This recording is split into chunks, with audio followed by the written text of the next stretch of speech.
إن تبقى تفجع بالأحبة كلهم وفناء نفسك لا أبا لك أفجع. الإمام شريف عبد النور رحمة الله تعالى عليه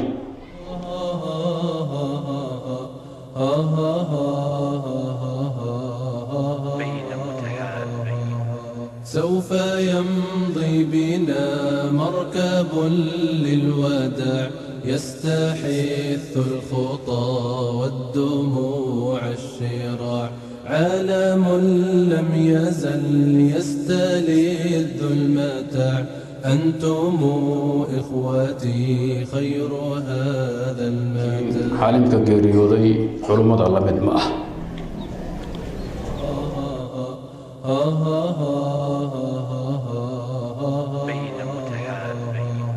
سوف يمضي بنا مركب للوداع يستحث الخطى والدموع الشراع. الإمام شريف عبد النور رحمة الله تعالى عليه وحول الشيء كن سقال بقول فرتين يكودي هذا وحول geeriyooday 2017 عمر دير 77 أما اللح يا إلهي سي عالم وحوها عالم أمة ما أهين وذات نفتي سأنه ما أهين عالم اسببدله وحوها رجل الالتزام بالشريعة الإسلامية في المواقف الصعبة عالم لازمة شريعة إسلامك كون الرقمة حالتها علوس مركي مادان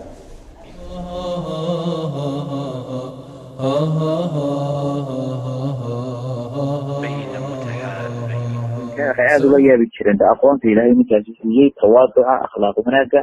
sidoo kale wuxuu aad ugu jiro laga yaabanaa funuunta oo dhan funuunta diiniga oo dhan nindiga buu ahaa tafsiirka fiqiga xadiiska usuula fiqiga waxyaabaha aadka u yaabka badan ee culimada marka la eegayo dunida waqtigan soo martay isaga laga yaab waxaa kamid ah fanni kasta oo diinta iyo siduu badugu ahaa yani uu bartay uu cajiib u ahaa culimada isku casriga ahaayeen isku aqoonta ahaayeen sida sheekh Albani loo oran jiray oo kale reebo kala duwanaaba la sheegay inuu xataa isagu fanni kasta oo la soo hadal qaado ku qabay ku ahaa khaasatan fanniga usuula fiqiga oo kale halkuu ku xidhay iyo xadiiska iyo funuunta oo dhan guud ahaan luqada fanni dhinac kasta oo loo qaado tasharifka mucjisa iyo hada la sheegaa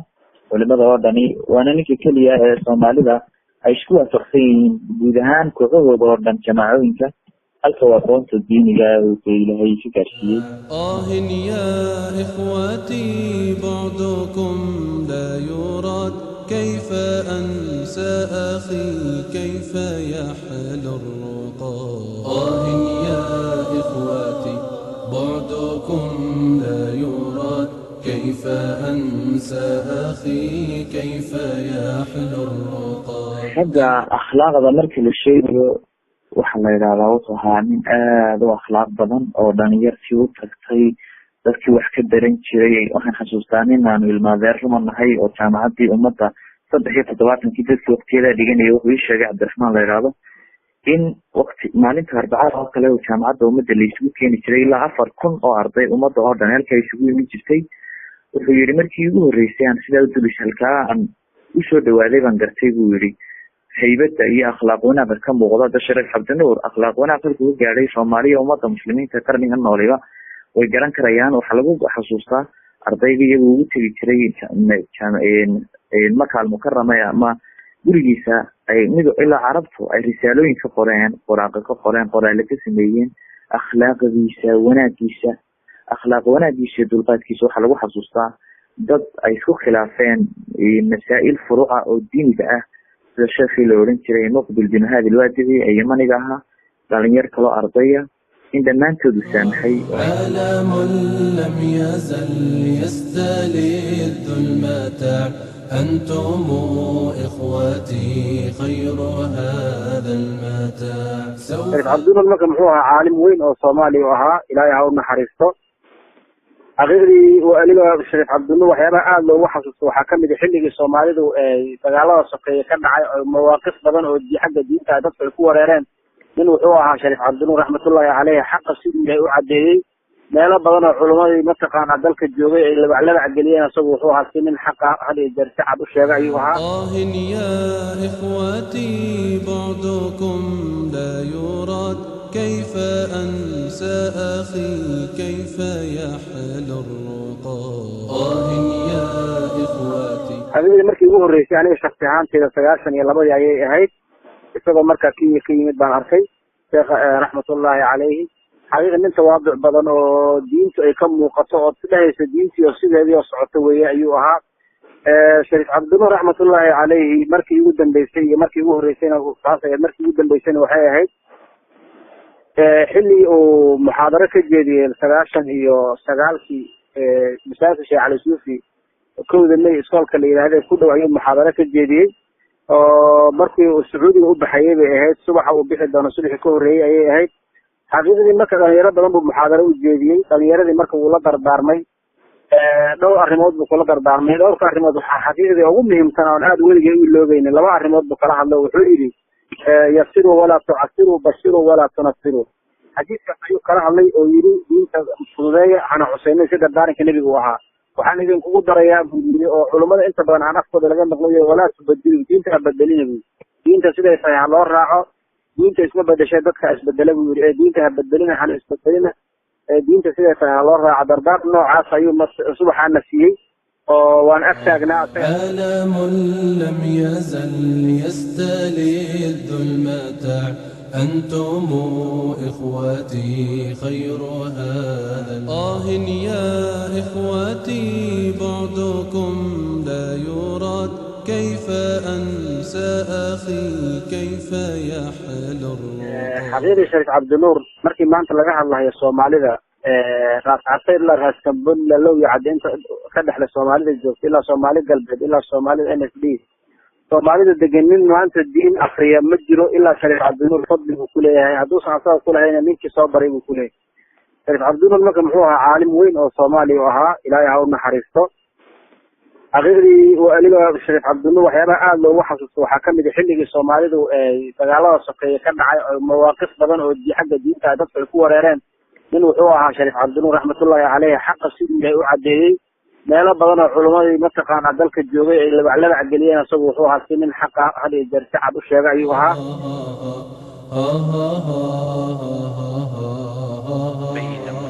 waxaan aniga aan ka maqlay Sheekh Umar Faaruq raxmatullaahi calayhi asagoo dhahaya Sheekh Cabdi Nuur nin sheekh oo Soomaaliya ma jiro ilaa fadli buu ku leeyahay. aniga lafteeda Sheekh Umar Faaruq qabiil Shariif Cabdi Nuur ayaan mataqaana wixii diin uga dambeeyay alla ka baqba asagoo Sheekh Cabdi Nuur dhahay Sheekh Umar Faaruq kaas dhahayaan la joogay culimada inteeda kalena haba sheegin hadii waa ayagu waa ardadiisi weeye. marka Shariif Cabdi Nuur xaqiiqii sheekh caalim weyn oo Soomaaliya ka geeriyooday buu ahaa.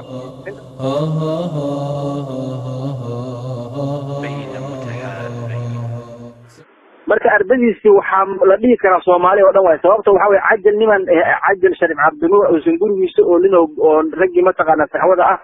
xaqiiqda ma jiro hadii la dhaho baa qaan ugu dambaadayo laakiin boqolkiiba taqriiban 80 ragga saxwada cajaladiisa kii aan asaga hoos fadhino marka wax ka qaadeen cajaladiisa mataqaana gobolada loo wada qaadan jiray xamar inta laga wada duubto ama Nairobi laga soo duubto ayaa gobolada lagu dhigeysan jiray baadiyaha lagu dhigeysan jiray masaajidda laga shir jiray oo laga daari jiray meelaha gaarka darbiyada la sugu maadaan laga shidan jiray oo kutubta laga dhigeysan jiray. qofka kaliya marka Soomaalida xadiiska faasida oo Soomaali ku dhaxfaafay xadiiska fannigan xadiiska oo ah in la dhaho xadiiskan waa saxiix iyo xadiiskan waa daciif iyo xadiiskan ka weyn fanniga ku dhaxfaafidii Soomaalida xaqiiqi aabu yahay waxa joogo dhan waxa ka dambeeyay ama uma taqaana u noqonayo arday u noqonayo ama rag oo asaga ardaydiisa ahaa ay mataqaana ay wax soo bareen way.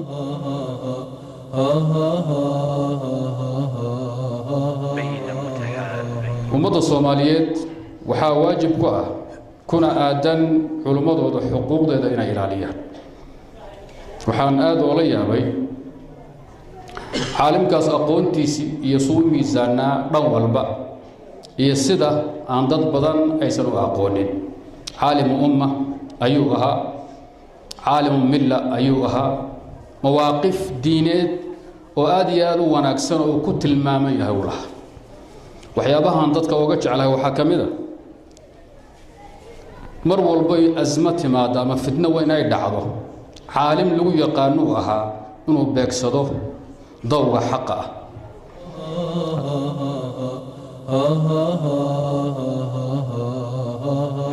marka Sheekh Abdullah xaqiiqi wuxuu ahaa caalim aan marna ka leexleexanin xaqa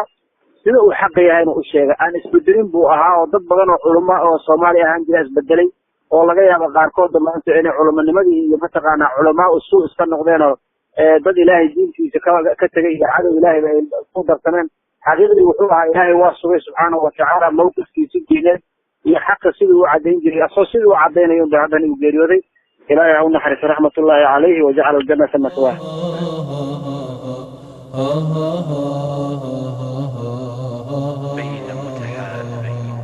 aniga shakhsiyan nin kale iyo aniga waxaan weydiinay xilligii micnaha maxaa la yiraahdaa maxaakiimta islaamiga markii xoogaa yar nagsadii ay timid ayaa waa markii asmara ila aaday oo xoogaa yar kala babax ay noqdeen oo magacyo kale gidisan la sameeyay ayaa waxa weydiinay sheekh waxaan niri baashi waa calawday oo inta oo yani kooxood baa jirte yaan micnaha taageernaa markaasuu hadal cajiib nagu yiri u fiirsada hadalkaasi wuxuu yiri waxaad taageertaan magac gooni ee nama sheegin wuxuu yiri waxaad taageertaan qolada dhahaysa intay gaala joogto waan dagaalamayna bal fiiri hadalkaas qolada dhahaysa anaa dhagtay telefoon baan u dirnay anaa dhagtayda ku maqlay ma ahan qof kale taa ii soo wariyay ma aha markii Mareykanka uu Soomaaliya soo galay oo UNISOM ay soo gashay oo dad badan oo culimadii waqtiga joogay ay go'aamiyeen ayna ku tashadeen in mataqaana qoryaha inta la iskaga tuuro oo musafka lagu tuuro sida la isqariyo tala noocaas ay keeneen Shariif Abdullah asagu wuxuu fadwooday in la dagaalamo oo inay mataqaana la dagaalamo ay waajib tahay waliba jihaadka aan laga harin oo Mareykanka si toos ah foodo loo geliyo dadkii fadwooday buu ahaa farakutiriska ahaa iyadoo duwana meel walba waa laga helayaa markii ay dagaalada fitanta ee qabaa'ilada Soomaaliyeed is dagaalamayeen waxaa la arkay dad wadaado oo yiri mataqaana qabiil hebel waa la dagaalami karaa oo waa la iska dhicin karaa oo in la dilo way banaan tahay isagu mataqaana wuu diiday waxyaabahaas oo dhan uu ku hortago qabiilka xitaa dabcaynay diinta si qaldamada islaam oo dad culamaa u fadwooday cidda kale inay la dagaalanto way saxan tahay waqtigaas iyada mawaaqif adag buu ka istaagay oo uu mataqaana xataa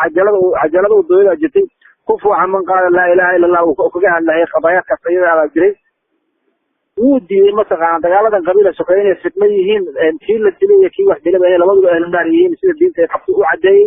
xagga mataqaana culimo qaarkeed la arkay dad culimo oo faraqa mataqaana dhagaxaanta ugu xiraaya taxliisha ugu tufay qabaa'ilada dagaalamay oo tignikada quraan saarayo ay jireen qaarna mataqaana sida hoose qabiilkooda ay hoosta kala jireen waa taxantii ay sanbe koraday u dheena xataa hoos u dhaayeen asagoo banaankaas uu la taagnaa xaqa mataqaana inuu sida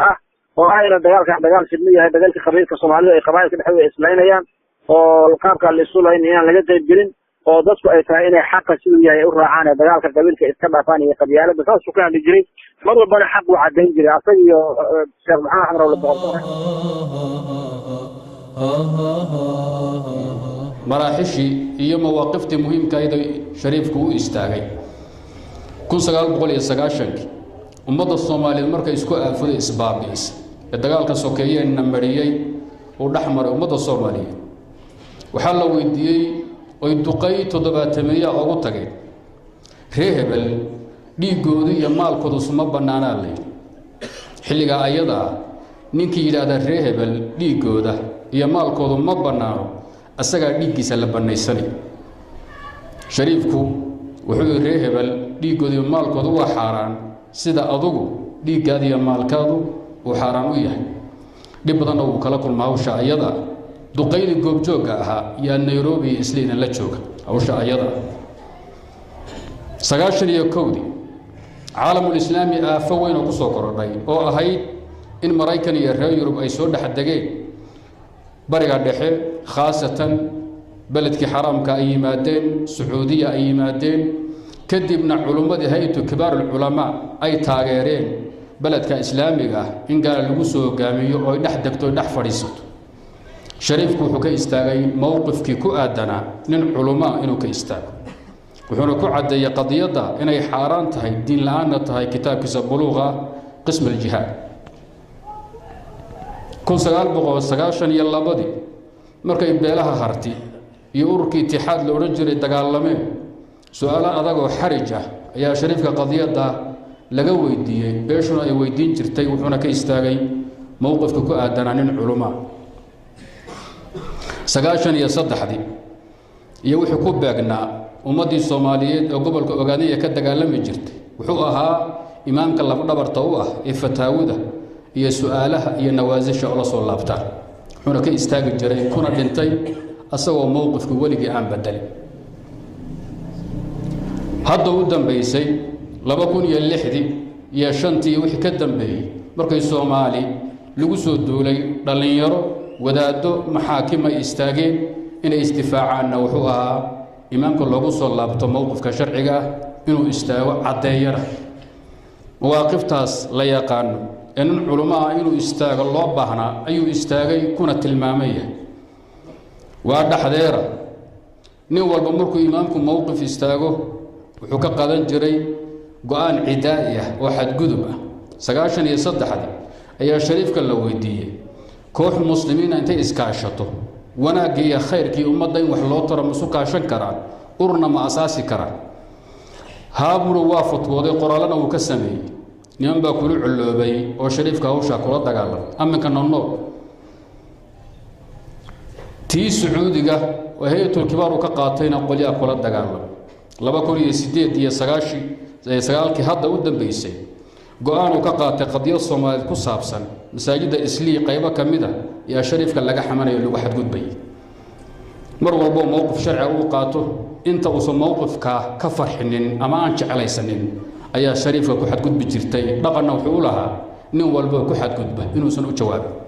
inta maraaxil iyo tilaabe uu soo maray weligii oo muusa jawaabin hadda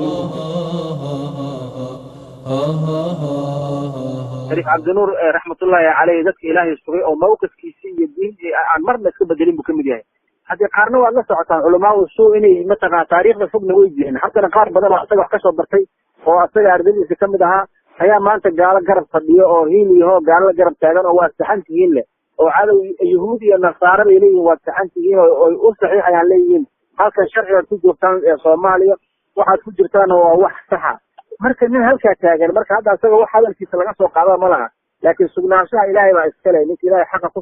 sugnaada sayid cabdullah ilaahay baa xaq ku sugnaada waana ku diray ilaahay ma taqaana culimadeena Soomaaliyeedna wixii ilaahay ma taqaana oo haray wixii tawaaba tagana wixii kale ilaahay xaq inuu ku sugo oo sida ay ku jeedeen ayagoo xaq sheegay ilaahay uga bariyaya sayid cabdullah marka ilaahay sabir buu ahaday ninkii kale asaga tagayna waa